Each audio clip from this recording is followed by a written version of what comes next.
Oliver continues refractory. Noah Claypole ran along the streets at his swiftest pace, and paused not once for breath until he reached the workhouse gate.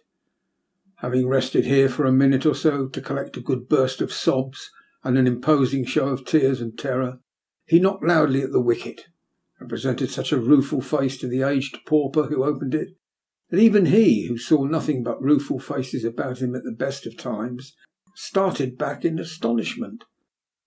"Why, what's the matter with the boy?" said the old pauper. "Mr. Bumble, Mr. Bumble!" cried Noah, with well-affecting dismay, in tones so loud and agitated that they had not only caught the ear of Mr. Bumble himself, who happened to be hard by, but alarmed him so much that he rushed into the yard without his cocked hat, which was a very curious and remarkable circumstance, as showing that even a beadle, acted upon sudden and powerful impulse, may be afflicted with a momentary visitation of loss of self-possession and forgetfulness of personal dignity. "Oh, Mr. Bumble, sir," said Noah. "Oliver, sir. Oliver has—" What? interposed Mr. Bumble, with a gleam of pleasure in his metallic eyes. "Not run away, has he? Hasn't run away, has he, Noah?"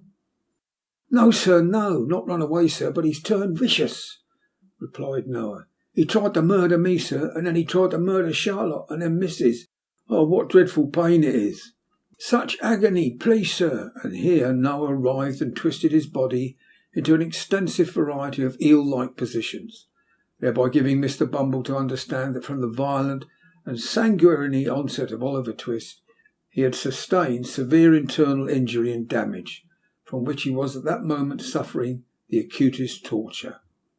When Noah saw that the intelligence he communicated perfectly paralysed Mr. Bumble, he imparted an additional effect thereunto by bewailing his dreadful wounds 10 times louder than before.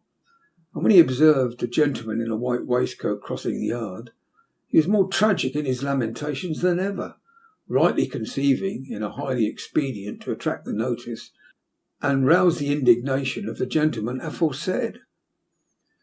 The gentleman's notice was very soon attracted, for he had not walked 3 paces when he turned angrily round and inquired what that young cur was howling for, and why Mr. Bumble did not favour him with something which would render the series of vocular exclamations so designated an involuntary process.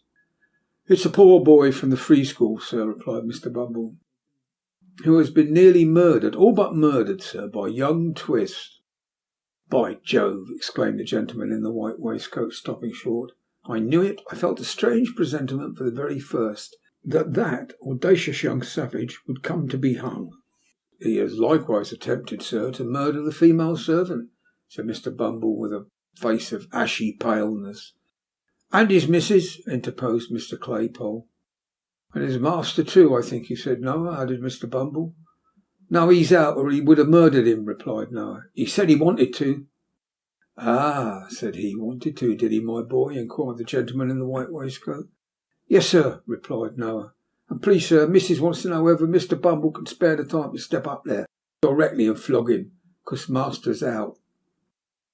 "Certainly, my boy, certainly," said the gentleman in the white waistcoat, smiling benignly, patting Noah's head, which was about 3 inches higher than his own. "You're a good boy, a very good boy. Here's a penny for you, Bumble. Just step up to Sowerberry's with your cane and see what's best to be done. Don't spare him, Bumble."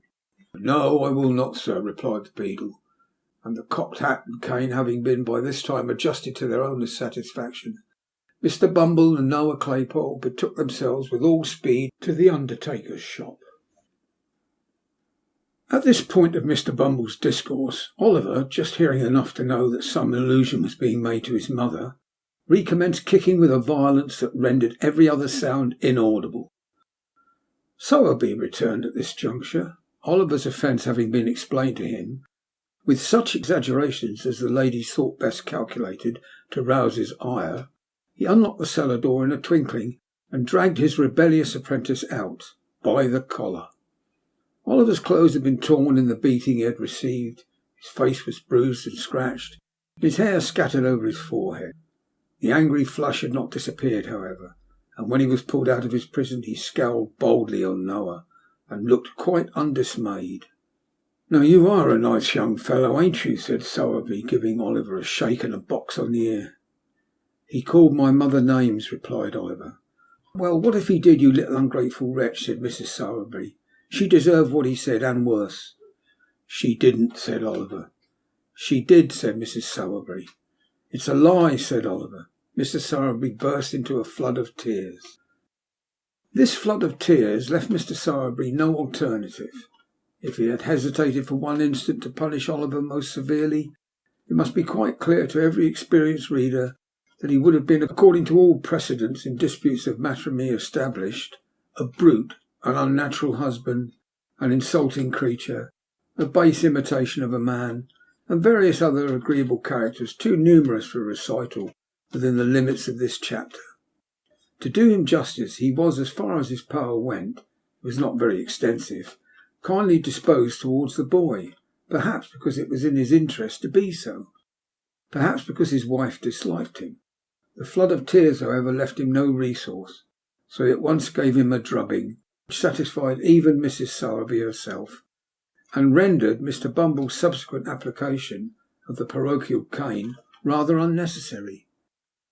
For the rest of the day he was shut up in the back kitchen, in company with a pump and a slice of bread, and at night Mrs. Sowerberry, after making various remarks outside the door, by no means complimentary to the memory of his mother, looked into the room, and amidst the jeers and pointings of Noah and Charlotte, ordered him upstairs to his dismal bed. It was not until he was left alone in the silence and stillness of the gloomy workshop of the undertaker that Oliver gave way to his feelings, which the day's treatment may be supposed likely to have awakened in a mere child. He had listened to their taunts with a look of contempt. He had borne the lash without a cry, for he felt that pride and swelling in his heart which would have kept down a shriek to the last, though they had roasted him alive. But now, when there were none to see or hear him, he fell upon his knees on the floor, and hiding his face in his hands, wept such tears as God send for the credit of our nature. Few so young may ever have cause to pour out before him. For a long time Oliver remained motionless in this attitude. The candle was burning low in the socket when he rose to his feet. Having gazed cautiously around him and listened intently, he gently undid the fastenings of the door and looked abroad. It was a cold, dark night. The stars seemed to the boy's eyes further from the earth than he had ever seen them before.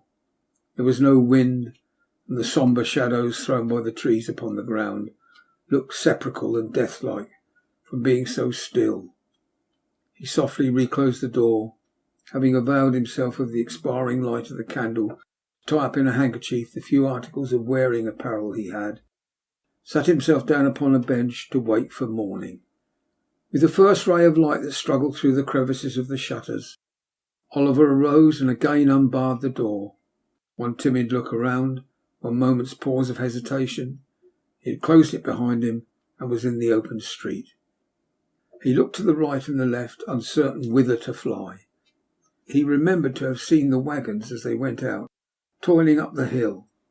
He took the same route and arrived at a footpath across the fields, which he knew after some distance led out again into the road, stuck to it and walked quickly on. Along this same footpath Oliver well remembered he had trotted beside Mr. Bumble when he had first carried him to the workhouse from the farm.